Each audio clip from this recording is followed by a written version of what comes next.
Hoy vamos a narrar una historia con dos orígenes, una vida que nace en un lugar que está muy lejos, lejos por lo menos de este continente americano donde narramos, pero que luego se traslada y crece en Uruguay.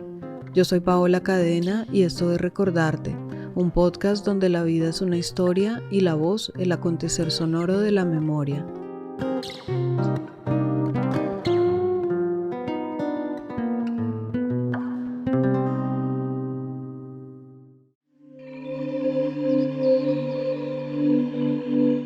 Cuando llegamos, le preguntamos al guía y el guía nos dice, sí, esta es acá está la tumba de Tutankamón, pero no hay nada. Y le digo, ¿cómo que no hay nada? No, porque los grandes tesoros se los llevaron al Museo de Londres y al Museo del Cairo. Ah, bueno, pero entonces, no, dice, lo único que van a ver es la momia. Y digo, perdón. Es lo más importante. A mí qué me importan las máscaras de oro. A mí me importa Tutankamón, el mismo. Cuando llegamos y nos enfrentamos al sarcófago de cristal o de vidrio totalmente acondicionado, estábamos prácticamente a medio metro. Está cubierto con un gran manto blanco, solamente se ven los pies y la cabeza. El resto del cuerpo no está visible y nos quedamos perplejos, estupefactos. Yo no tengo palabras para describirlo, frente a la momia que sabíamos que tenía cerca de 5.000 años.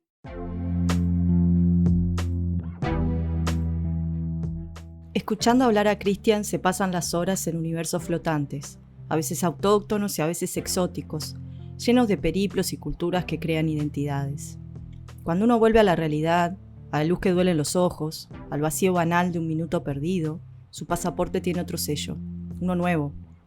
Escucharlo es irse, es viajar, como quien piensa fuera de una estructura o se entiende escuchando, sin prisa. Sus historias no solo se desplazan por el tiempo y el mundo, sino también por las personas. Su pasión por las ciencias sociales lo ha llevado por los más gratos caminos de la docencia, pero también ha sido actor y agente de cambio de uno de los proyectos de políticas públicas más importantes de los últimos 20 años en Uruguay, el Plan de Equidad. Cuando lo veíamos allá por 2015 en los medios, era intermediario entre el gobierno y los refugiados de Guantánamo, que Uruguay acogió en el 2014 en el marco de un convenio con Estados Unidos. Era difícil imaginar entonces, al ver esa persona seria y aplicada al servicio público, la infinidad de anécdotas e historias que salpican una vida vibrante y empecinada en conectar. Su nombre es Cristian Mirza y nació en El Cairo. Hace ya más de 60 años llegó en barco con toda su familia para instalarse en un Uruguay que empezaba a no ser el de las vacas gordas. Ahora, ambas naciones son parte indiscutible de una identidad fragmentada, como la de todos los que sabemos que el hogar puede estar en varios lugares a la vez. Yo me siento uruguayo, por supuesto, porque acá tomo mate, yo soy manja, carbonero de Peñarol, ¿no? Y sí, me siento completamente uruguayo, por supuesto, pero me siento también egipcio y me siento latinoamericano. Entonces, cuando voy a la Universidad Nacional de La Plata, como fue el año pasado, y les dije, queridas y queridos compañeros, yo vengo del Cairo, soy uruguayo, pero también soy argentino y también soy latinoamericano. Esa idea de romper con las fronteras de papel y entender la especie como propia, como parte de un todo, es algo que lo define y lo representa cabalmente. Hay una identidad que es la humanidad, y donde quiera que sea la humanidad, donde esté la humanidad, allí estoy. Entonces, si hay una injusticia en Gabón, en Mali, en Irán, en Venezuela, en Estados Unidos o en España, es causa mía. ¿Se entiende? Es causa mía. El entender a la humanidad entera como su tribu también lo ha llevado a estar en la Comisión de Apoyo al Pueblo Palestino desde hace más de 20 años. Además, su propia abuela nació en Haifa, Palestina, y sin duda sus raíces árabes están presentes activamente en su cotidianidad, Por eso le costó tanto tramitar la ciudadanía legal uruguaya y desprenderse de su pasaporte libanés. Bueno, sí, soy egipcio, soy uruguayo, pero soy un híbrido, una mezcla, un poco de todo. Y bueno, me costó hasta que una vez, como yo tenía militancia política, me dijeron, pero tú, si tú no te haces ciudadano legal, no podrás ni estar ni en ninguna lista de diputados, ni en ninguna lista de nada, ni ser autoridad de nada, ni gestionar nada dentro del Estado. Ah, bueno, está bien, está bien. Pero mucho antes de todo ese híbrido y los dilemas y desafíos que generó, estuvo el principio. Un principio asomado a las lejanas ventanas de un barrio del Cairo llamado Heliópolis, con más habitantes que todo Uruguay y donde los cines brillan bajo el cielo.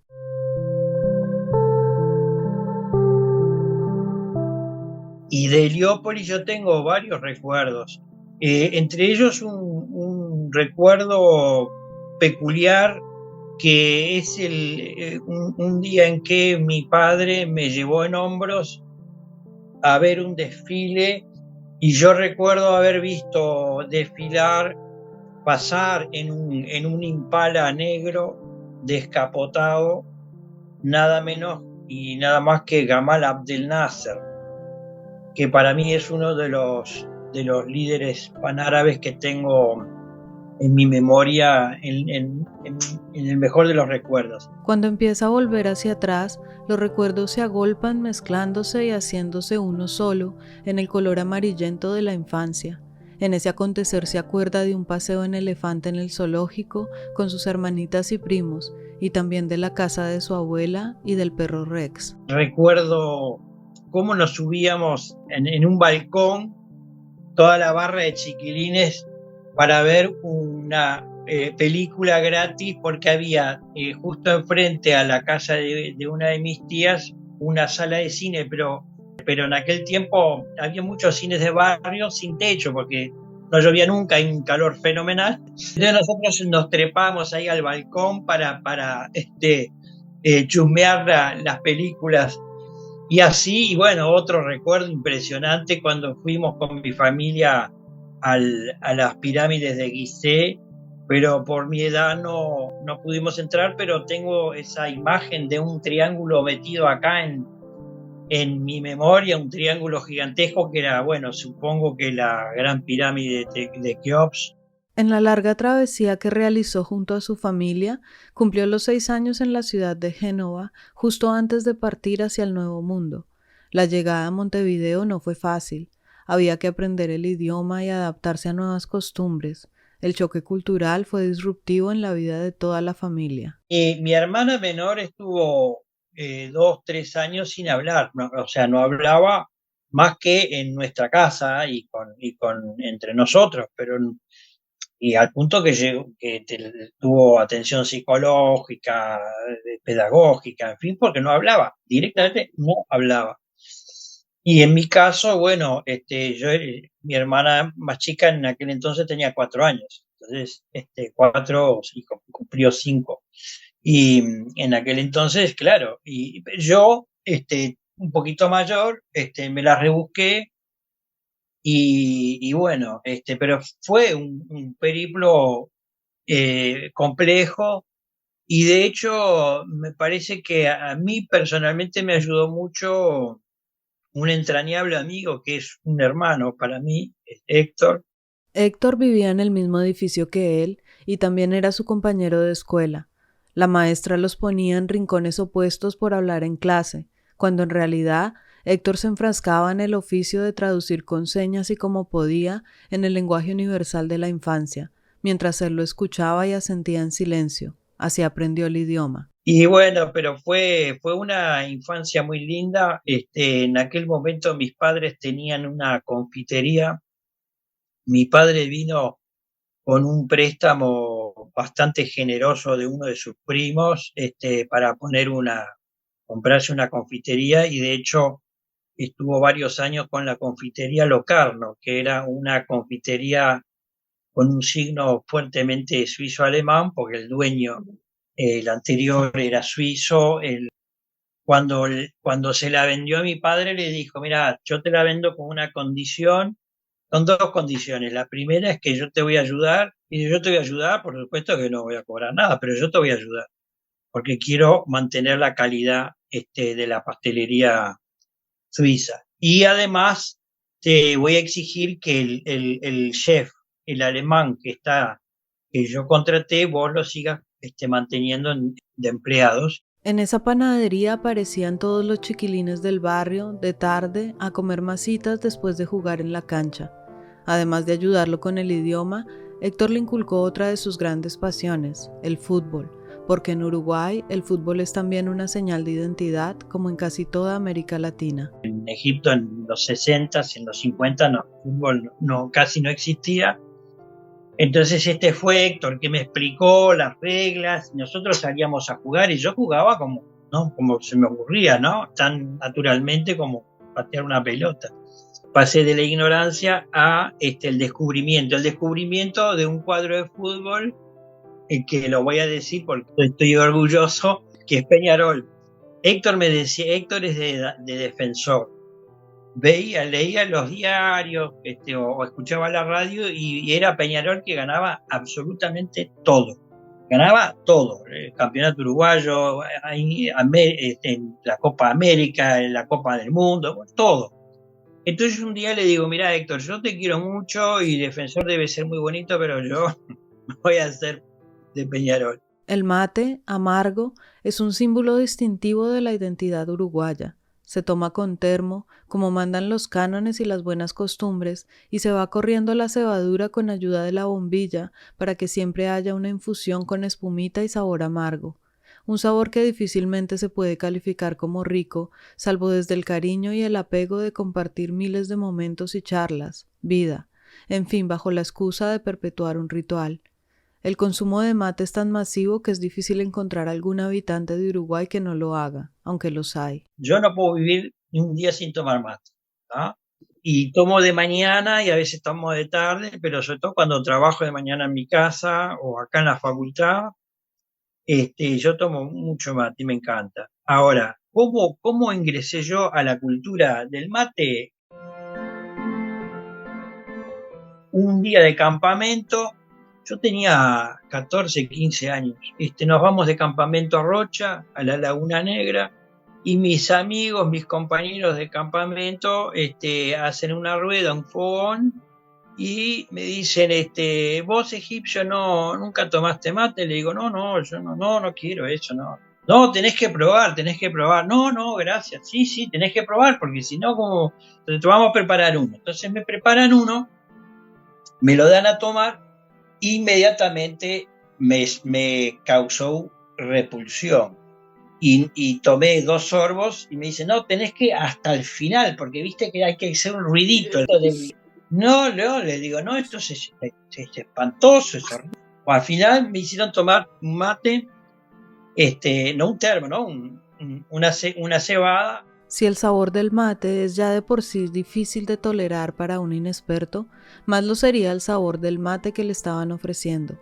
El primer mate iniciador resultó tener una sorpresa por dentro. Y de repente cuando termino ya casi escupiendo lo último, veo que se mueren de risa todos. Entonces, no paraban de reír. Yo digo, ¿por qué se ríen? Porque al final, no, lo que pasa es que no tomaste yerba.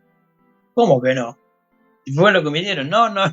Entonces me mostraron cómo habían armado ese mate con un poquitito de yerba y el resto bosta de vaca seca. Entonces, yo casi los mato. Luego de eso, inmediatamente me dicen, ahora te vas a tomar un mate de verdad. No quiero nada. Ahora, y entonces me mostraron cómo le echaban yerba, todo, un mate de verdad.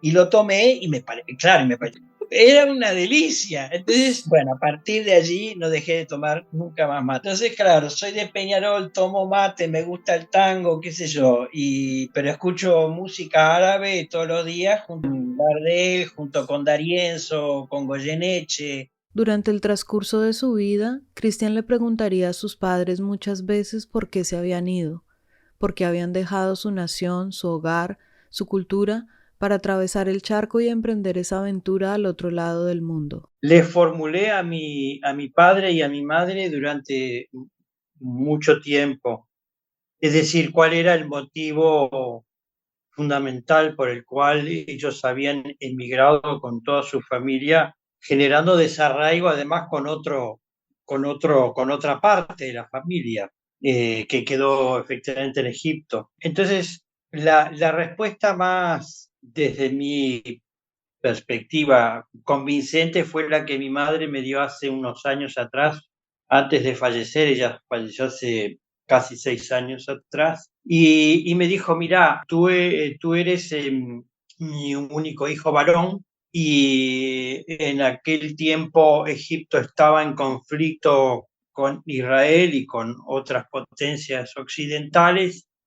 Lo más probable es que te hubieras enrolado en forma obligatoria al ejército, y tal vez y quizás te hubieran alistado en una de las guerras que hubo posteriores.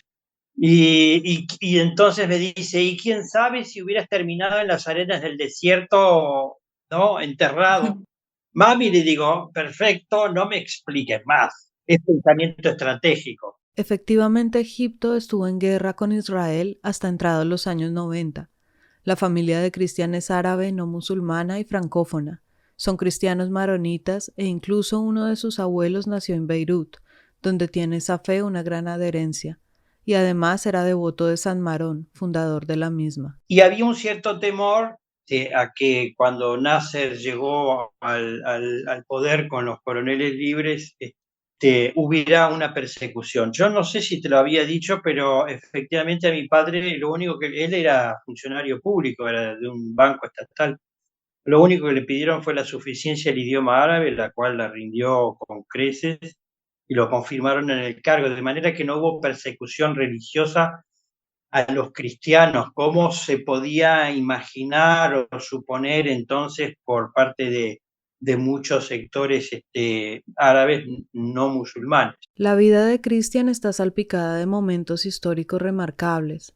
Su madre, por ejemplo, lo llevaba en el vientre durante los primeros bombardeos de Gran Bretaña, Francia e Israel a causa de la nacionalización del Canal del Suez en el año 56. El recuerdo en realidad es un recuerdo fetal, pero relatado por mi madre, porque mi madre me contó que en ese momento en uno de los ataques aéreos al Cairo sonó la sirena.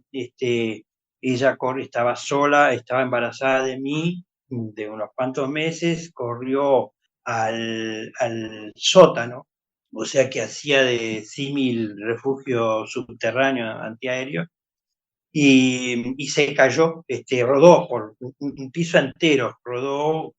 Obviamente me dijo: me protegí la panza que estaba crecida contigo adentro, para que no te pasara nada, en fin. No fue la primera ni la última vez que esa madre coraje protegería a su hijo varón en momentos históricos complejos.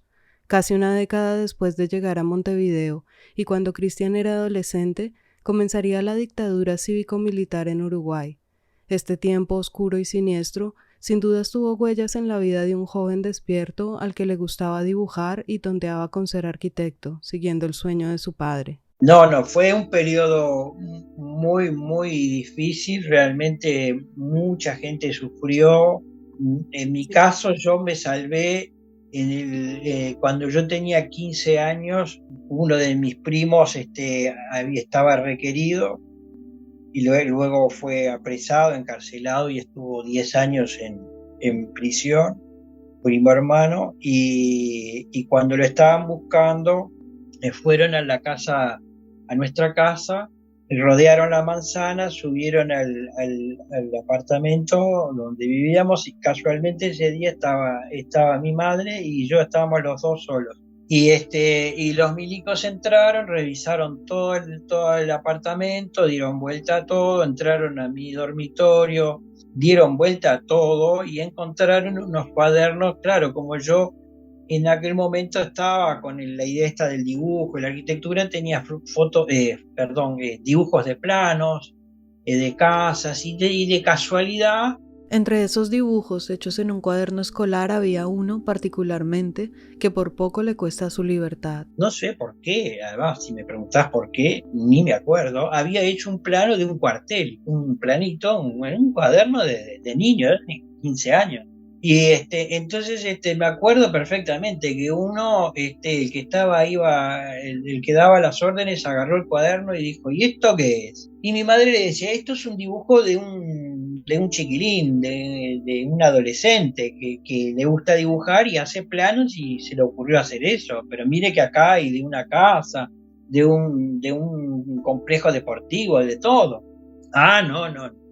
Ahora nos tiene que acompañar. Y ya me querían llevar, me querían detener. Y por supuesto que mi madre, muy corajuda, dijo, mi hijo de acá no se va a mover, y si se mueve yo me voy con él. O nos llevan a los dos, o de acá él solo con ustedes no se va a ninguna parte. Y me salvé raspando. Pero a partir de allí, yo empecé mi militancia política justamente a esa edad, y en aquel entonces yo militaba en la Juventud Demócrata Cristiana, la JDC. Desde ese momento y hasta bastante más adelante, no definiría su vocación exclusivamente hacia las ciencias sociales. Su padre insistía con que fuera arquitecto, pero él tenía otras inquietudes, otras búsquedas, llamados que se inclinaban hacia lo social y hacia lo artístico. Cuando yo salí de secundaria, yo hice 5 años de taller de dibujo y pintura con distintos maestros, 4 años de teatro, estrenamos obras. Después hice un año de licenciatura en antropología en la facultad, un año completo de la licenciatura de historia. Hice la escuela de cine también un año, hasta que cerraron Cinemateca. Entonces, mi ingreso es tardío a la carrera de servicio social en aquel momento, hoy trabajo social. Christian transitó muchos campos del conocimiento, indagó en muchas pasiones buscando el camino que le pertenecía, y en medio de esas búsquedas, cuando todavía era muy joven y sucedía la dictadura, Christian se casó con su primera esposa, Graciela, que sería madre de sus 2 hijos varones. Esa iglesia estaba abarrotada, no cabía ni un alfiler.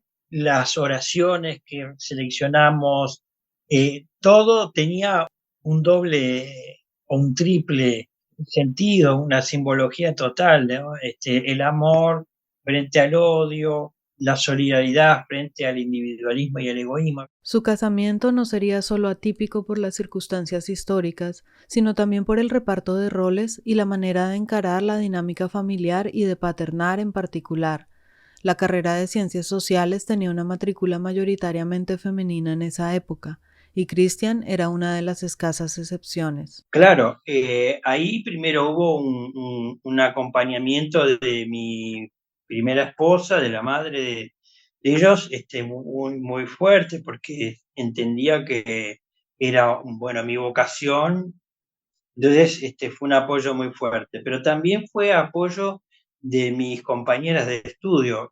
Salíamos de clase y entonces íbamos a comer algo a mi casa. Yo me acuerdo que Bruno, que es el mayor, era bebé, recién nacido, tenía unos meses, entonces nos pasábamos, ellas se pasaban el bebé en brazos, aupándolos y arropándolo, mientras en la otra o yo leía la clase, un texto, y el bebé estaba ahí en el medio del grupo de brazo en brazo.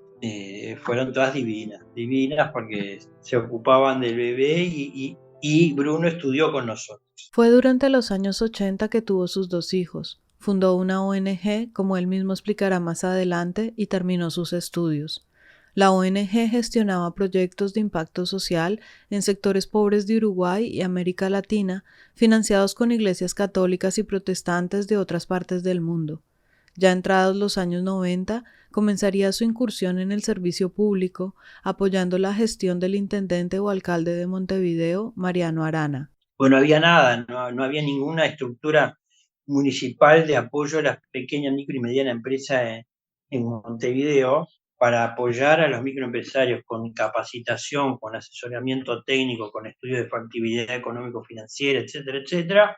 Entonces fui a hablar con el intendente Arana y logramos montar y armar distintos programas y crear efectivamente en la estructura orgánica la unidad PYME. Están 30 años después, está ahí la unidad de micro y pequeña empresa de la Intendencia. Entonces, son cosas que te van dando señales de aciertos en tu vida, ¿no? O sea, bueno, tu paso por la vida no ha sido tan fútil, tan banal. Uno tiene la idea de que las políticas públicas se construyen con unos protocolos disciplinares muy complejos, pero la realidad siempre vuela los papeles al viento y deja lugar a la creatividad de los implicados directamente. Tuve la responsabilidad directa de ponerme al hombro el plan de equidad.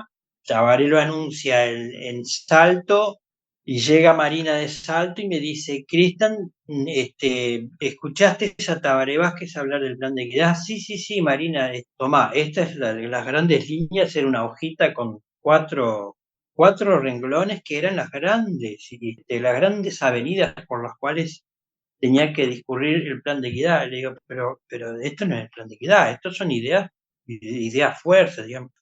Sí, querido, ahora te toca a vos armar el plan de equidad. ¿Perdón? Sí, vos no sos director de políticas sociales. Sí, bueno, hacete cargo. El Frente Amplio, coalición de izquierda, llegó al gobierno en el año 2005 y fue consolidado durante 2 periodos más por amplia mayoría popular hasta el año 2019. En esos 15 años, y gracias a herramientas como el Plan de Equidad, que ejecutaba transferencias monetarias a poblaciones vulnerables, se inició un programa social para combatir la desigualdad. En el año 2005 la pobreza era del 40% y la indigencia de un 15%. En la actualidad, la cantidad de hogares bajo la línea de pobreza es del 9% y la indigencia 0.1%. Fue algo grande.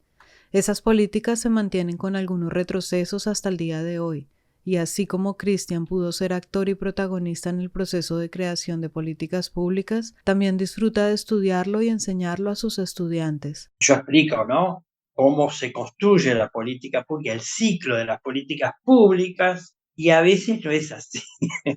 A veces se rompen todos los esquemas y surgen cosas como el plan de equidad. ¿Qué es el plan de equidad? Para nosotros es la construcción de una estrategia de justicia social.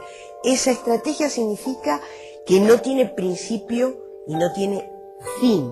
No es un plan. Es decir, hemos comenzado y vamos progresivamente creciendo en la construcción de políticas. En este audio escuchamos a Ana Olivera, que fue viceministra del MIDES y que define muy bien lo que fue el plan de equidad. Una tarea titánica que sí, yo la coordiné, yo la presidí, pero debo reconocer que ahí hay mucha gente, muchos compañeros y compañeras que fueron piezas clave para que ese plan de equidad diera resultados, ¿no? Y se me pasan los nombres y las caras, y ahí tengo un montón de anécdotas de cómo se negociaba el peso a peso, todas las partidas. Sentirse parte de un proyecto histórico de cambios tan grandes para mucha gente es un peso, pero también una enorme satisfacción. Cristian recuerda esos años de trabajo duro con enorme cariño y agradecimiento por haber podido ser parte. Las anécdotas se multiplican en la memoria.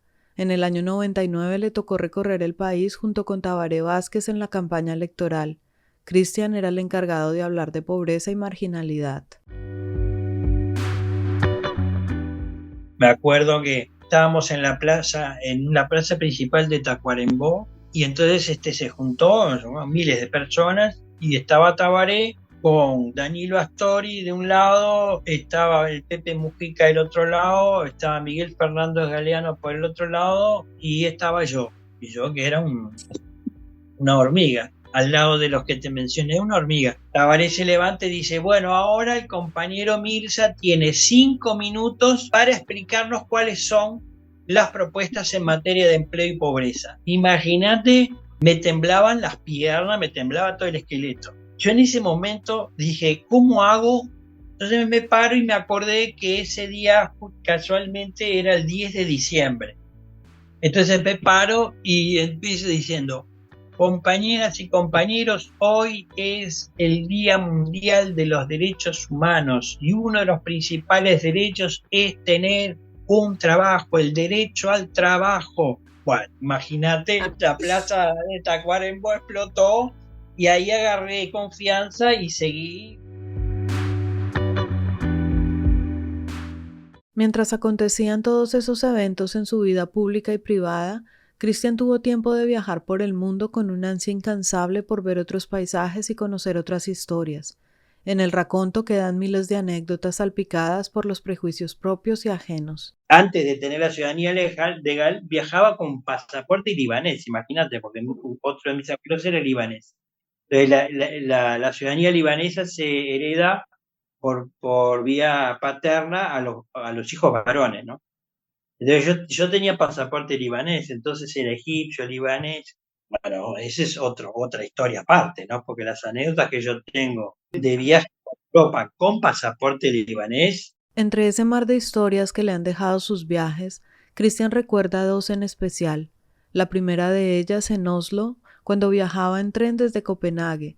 Al llegar a la estación, la policía lo detiene y lo llevan a revisar a la oficina. Yo ya me enojé mucho, porque además tenía la idea de que Noruega era un país de avanzada y no, con esta idea del el modelo escandinavo, en fin, entonces me enojé muchísimo. Y les dije de todo en inglés, también me respondieron de todo en inglés. Y finalmente, pues yo tenía un amigo que no había podido irme a buscar porque me dijo, tomate un taxi, me dio todas las indicaciones. Bueno, al final la policía me dice, bueno, llámelo, lo llamé, hablaron con él, bueno, me dejaron ir y yo les dije, ustedes me detuvieron porque tengo pasaporte libanés, barba y bigote y tengo pelo negro, ¿no? Ahora tengo pelo blanco, pero en aquel momento negro.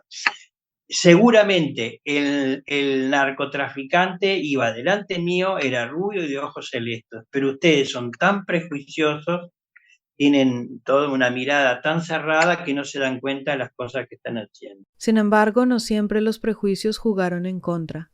En otra oportunidad, cuando viajaba de Alemania hacia París y debía atravesar Bélgica en tren, también fue parado por la policía debido a la situación de su visa. La visa con la que viajaba había sido otorgada con escaso margen de días para el itinerario y se había vencido el día anterior. Mientras esperaba hasta último momento para subir al tren, vio claramente cómo dos policías subían al mismo tiempo. Se sentó en el vagón a mirar el paisaje mientras esperaba la llegada de los agentes a controlar sus papeles. Se sienta uno al lado mío y uno frente a mí. Entonces empieza el interrogatorio de este pasaporte libanés.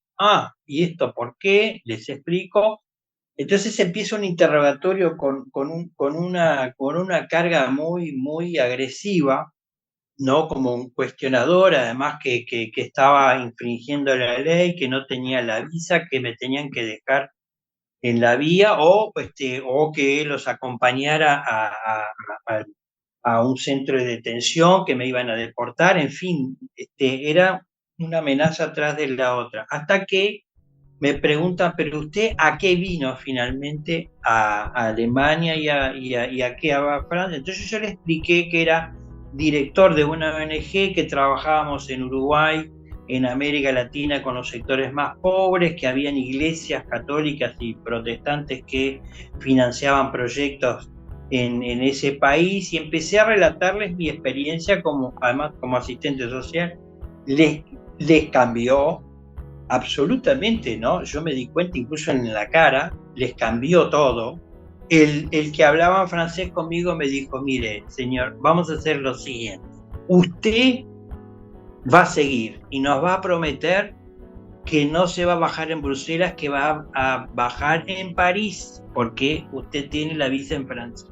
Por favor, no baje, siga de largo y haga de cuenta que nosotros nunca hablamos con usted. Nosotros no existimos, ¿ok? Digo, sí, perfecto. Bueno, si es así, entonces le deseamos la mejor de la suerte en su trabajo. Ojalá que sea todo para bien y que usted pueda ayudar a la gente que nos ha contado hasta ahora. En el año 2015, Cristian se volvería una figura muy sonada, de gran exposición en los medios uruguayos, dada su participación en un suceso de mucha repercusión a nivel nacional e internacional. Un año antes, en el 2014, Uruguay se convirtió en el primer país de Latinoamérica en recibir un grupo de expresos de la base militar estadounidense de Guantánamo. A esto también llegaría Cristian por casualidad o causalidad, ya que su constante interés por las causas humanitarias siempre lo hace ponerse a la orden para ayudar. Entonces voy al despacho de Rodolfo, café va, café viene, me pregunta, ¿viste? Sobre el mundo árabe, sobre Palestina, sobre los sirios, sobre el conflicto armado, sobre esto y sobre los refugiados, qué opinión tenía. Entonces, hay un dicho popular que dice que uno es esclavo de sus palabras y dueño de su silencio, ¿no? Pues bien, nada mejor aplicado ese dicho, porque cuando termina la reunión, que era una reunión informal, le digo, mira, Rodolfo, cualquier cosa, yo te doy una mano, cualquier cosa, me llamás. Claro que a veces las personas se lo toman de manera literal. Al otro día, la secretaria de la Cancillería de Exteriores lo llamó para notificarle la resolución. El resto ya es historia, con mayúsculas y minúsculas. Saca un papelito, una hoja y me la muestra y me dice, bueno, acá está la resolución. Está la resolución por la cual el gobierno te designa como nexo y punto focal entre el Estado uruguayo y los refugiados de Guantánamo. Ah, toma. Entonces, y ahí empezó. Y además, en ese momento yo ya tenía dedicación total. Entonces le dije, mirá, yo no puedo cobrar ningún sueldo, nada.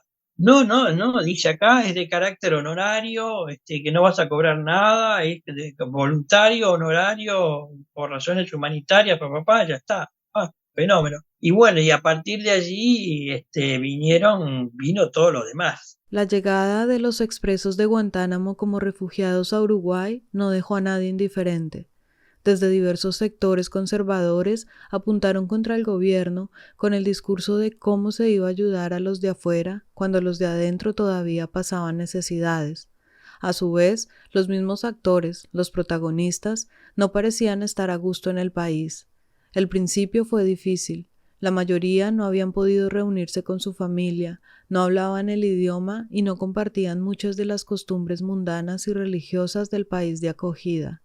Eso ya hace que sea muy complicado adaptarse, pero si encima le sumamos haber estado recluidos largos periodos de tiempo con una carencia de los derechos humanos más básicos, la dificultad aumenta.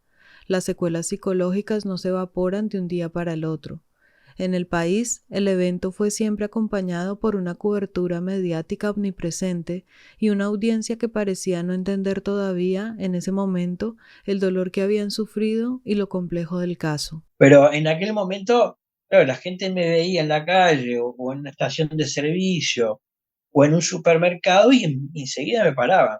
En muchos casos me saludaban de una manera fraterna y solidaria, ¿no?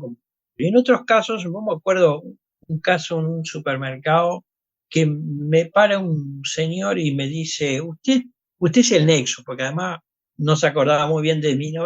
Usted es el nexo. Claro, pero fíjese, ¿no? Y daba su discurso contrario y ofuscado. Entonces yo en ese momento me acuerdo perfectamente, le dije, mira, ¿tiene unos minutos? ¿Le puedo explicar algo? Me dice, sí. Dígame lo que tenga que decir. Entonces yo le expliqué desde lo más elemental que supone la situación de un refugiado, de lo que significaba Guantánamo, de lo que habían padecido, del esfuerzo que había hecho el Uruguay para traerlos, de la tradición histórica, ¿no? De abrazar a los que venían de afuera y sobre todo los que venían en estas condiciones, todo lo que les daba y lo que no les daba el Estado y la plata y esto y lo otro. Él me repreguntaba y yo le respondía.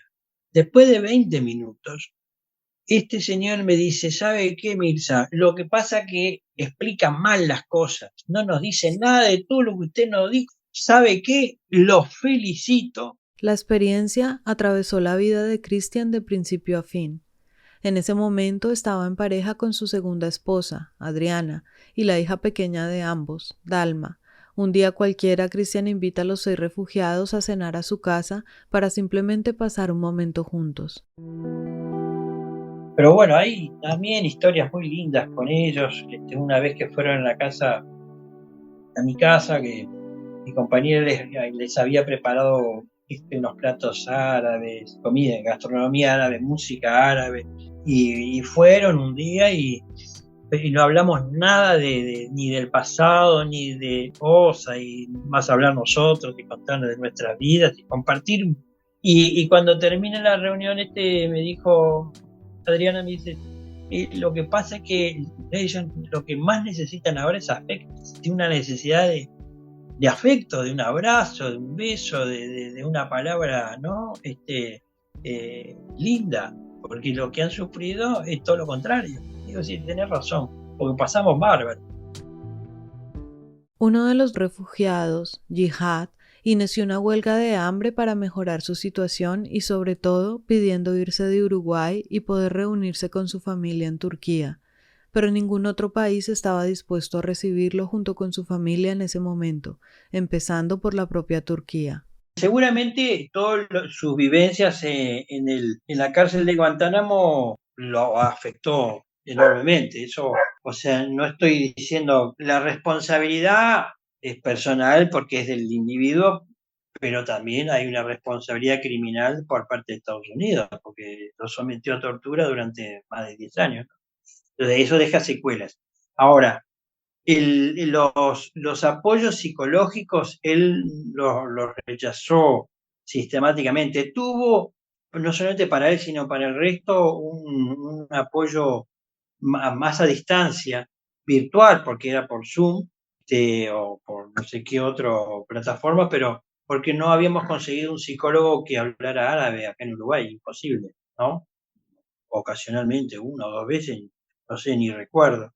Entonces, no, en ese sentido no hubo posibilidades de darle una suerte de continentación, de apoyo desde esa perspectiva. Él era también muy reacio, ¿no? Yo no sabía incluso hasta dónde me estaba manipulando o era efectivamente su personalidad o era consecuencia de todo lo que había sufrido o que la verdad, eso siempre me ponía en una posición muy incómoda porque yo decía, bueno, la responsabilidad no es de Jihad, por supuesto, porque él ha tenido esas vivencias de 10 años de tortura, pero hasta dónde me está usando en buena forma o en mala forma, también eso me generaba conflictos internos. La relación con Jihad lentamente fue empeorando hasta provocar un desgaste enorme y un impacto impensado en su trabajo, además de otros aspectos de la vida de Christian. De forma casi gravitatoria se llegó al punto de quiebre debido a la imposibilidad de seguir entendiéndose. Christian renunció finalmente a su puesto honorario, anteponiendo su bienestar personal y familiar. Yo tengo un vínculo relativamente bueno con los que quedaron acá. Con Jihad el vínculo se rompió de mala manera, de muy mala manera. Además, bueno, yo emití una carta pública, la hice pública a todos los medios, diciendo que no tenía más nada que hacer en las gestiones por Jihad.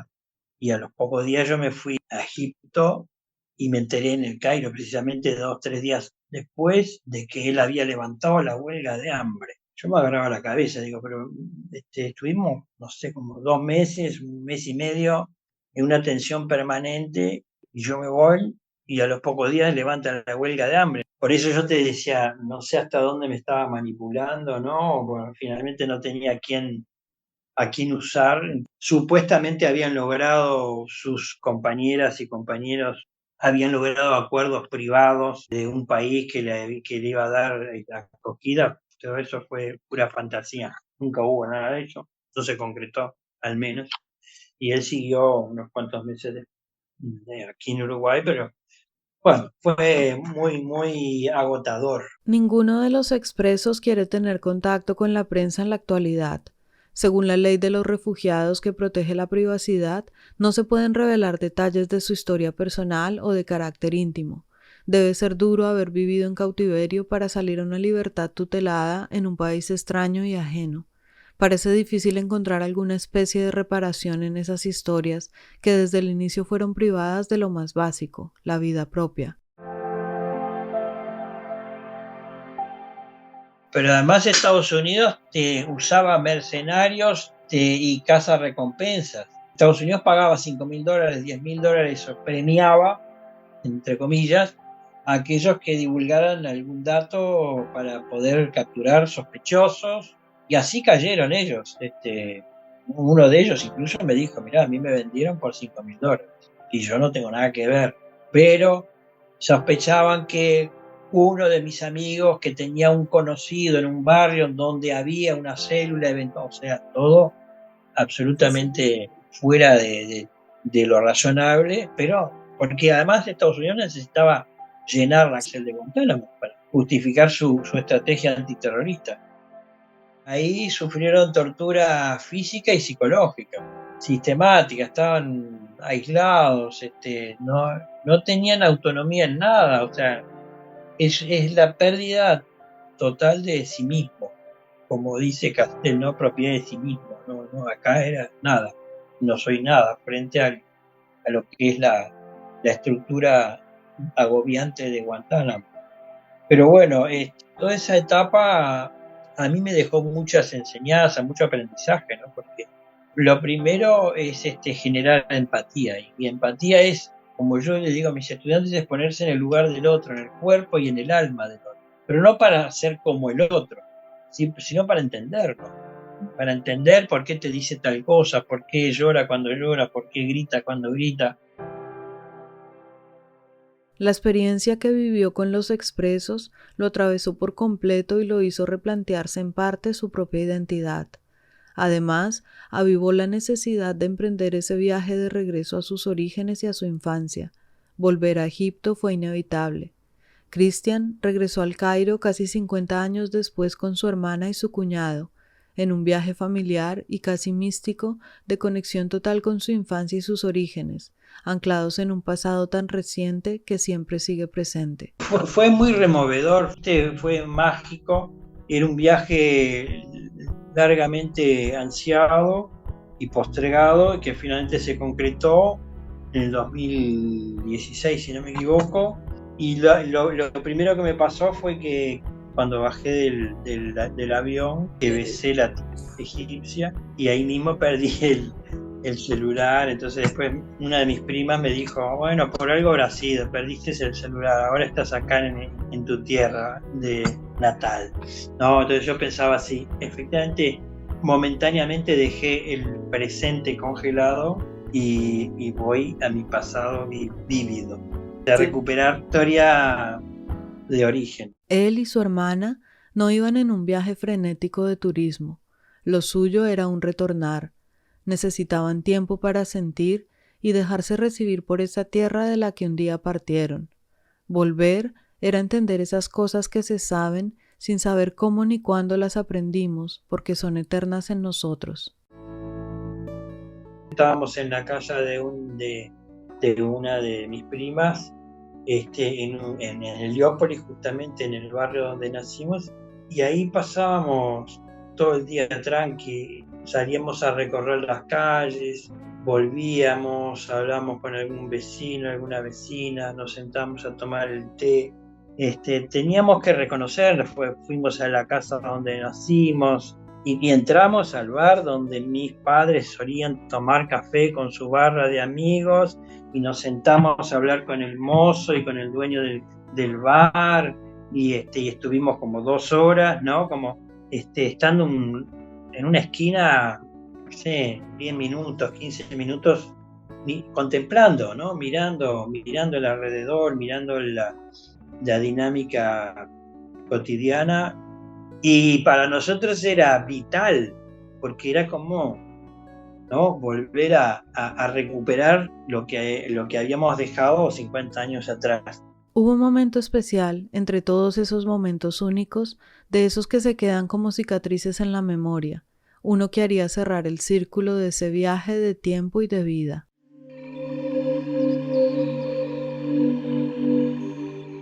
El ingreso a la gran pirámide de Keops fue una cosa maravillosa. Cuando yo llegué a la cámara central donde está en realidad la momia no está ahí, el sarcófago no, el de granito está, porque el de madera no está. Y bueno, yo me recosté ahí, ¿no? Me tiré así en cruz. Y mi hermana me miraba, me dice, pero ese se enloqueció. Y me dice, ¿qué estás haciendo? Digo, no, acá estoy tratando de recibir la energía cósmica, porque viste que estás justo debajo del vértice de la gran pirámide de Keops, del vértice. Entonces de alguna manera absorbes energía del universo. Entonces me miró y me dice, correte, que ahora me toca a mí. Se tiró a tratar como... Otra experiencia que es inolvidable es cuando fuimos al Valle de los Reyes. Ahí hay 50 y, a ver si no me equivoco, hay 55 tumbas descubiertas de los grandes faraones. Y nosotros visitamos 5. La quinta era la de Tutankamón. Cristian necesitaba traerse de vuelta al Uruguay un pedazo tangible de ese mundo, un trozo que pudiera reconstruir ya después del tiempo y la distancia y hacerlo suyo, reconstruirlo a su manera, desde su mirada, una parte de Egipto que se recreara en sus manos. Me dice, sí, el celular lo tengo, pero no se puede sacar fotos, está prohibido. No. Deja, saca fotos, que yo voy a hablar con el guardia. Y entonces le empecé a hablar y le digo, vamos a sacar 2, 3 fotos, nada más. No, que no sé qué, que no sé cuánto. Bueno, le di un billete de 50 libras, no me acuerdo cuánto. Por favor. Me dice, bueno, pero 2 o 3 y sin flash, no flash, ¿ok? Bueno, esas fotos dan lugar a una de mis obras. Yo ahora no te la puedo mostrar, pero es una obra enorme, es un dibujo, es una acuarela con tinta china. Es una de mis últimas obras, porque yo pinto y dibujo desde chico. Y lo que hago es reconstruir, a partir de esa foto, reconstruir a Tutankamón, ¿no? Desde mi mirada. No es la reproducción hiperrealista, sino es una reconstrucción surrealista a partir de esa mirada y bueno, algún día lo exhibiré esa obra.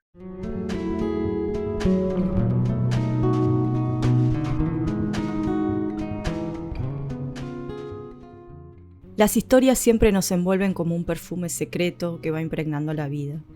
Nos van desvelando sueños, pesadillas o anhelos. Algunas se empecinan en mezclarse, en fundir acentos, lugares, tiempos y afectos. El resultado es tan intoxicante que al escucharlas parece que hablan de uno y de todas, y ante ellas desaparece el tiempo. Hay historias que nunca terminan, en mayúsculas o minúsculas. Esta fue y seguirá siendo la vida de Cristian Mirza, con un pasado hondo e inmenso y un futuro que se proyecta sin límite visible. Yo le decía a mi cuñado, los egipcios tenemos un sentido del tiempo que es distinto, por lo menos para muchos de nosotros es distinto a... Mi cuñado me decía, pero vos siempre llegás tarde a todos lados. Para mí 5 minutos, para vos es media hora, pero para mí son 5 minutos. Ah, sí, ahora entiendo. Y no, porque fíjate que yo tengo una filosofía, una actitud frente a la vida que es la siguiente. Vos tenés que hacer de cuenta, primero, que te podés morir en cualquier instante, mañana o dentro de un minuto. Entonces tenés que vivir con extrema intensidad, ¿sí? Lo que no quiere decir es pasarle por arriba a todo el mundo, no, al contrario. Pero al mismo tiempo, tener esa mirada como la esfinge en Gizeh, que mira hacia el horizonte eterno como si nunca fuera a morirse, ¿no? Entonces vos pensás que nunca te vas a morir. Y por lo tanto, proyectá, pensá en qué vas a hacer de aquí a 10 años, de aquí a 20 años. Ah, me dice, pero vos, escuchame, pero a tu edad, y justamente a mi edad estoy pensando en proyectos que tienen a veces de duración de 20, 30 años.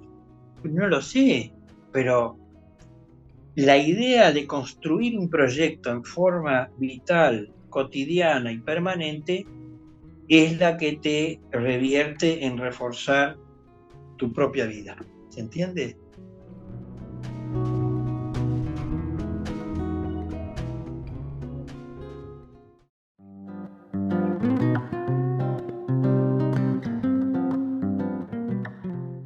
Aquí terminamos la historia de Cristian, con esos puntos suspensivos largos y llenos de futuro. No olviden calificarnos en Spotify y compartir sus episodios favoritos en redes. Así nos ayudan a crecer. Este episodio fue producido por Cecilia Colasi, editado por Paola Cadena y la música original es de Mike Forrestel. Por ahora nos vamos a una breve pausa de fin de año y volveremos el 8 de enero con una nueva historia. ¡Felices fiestas!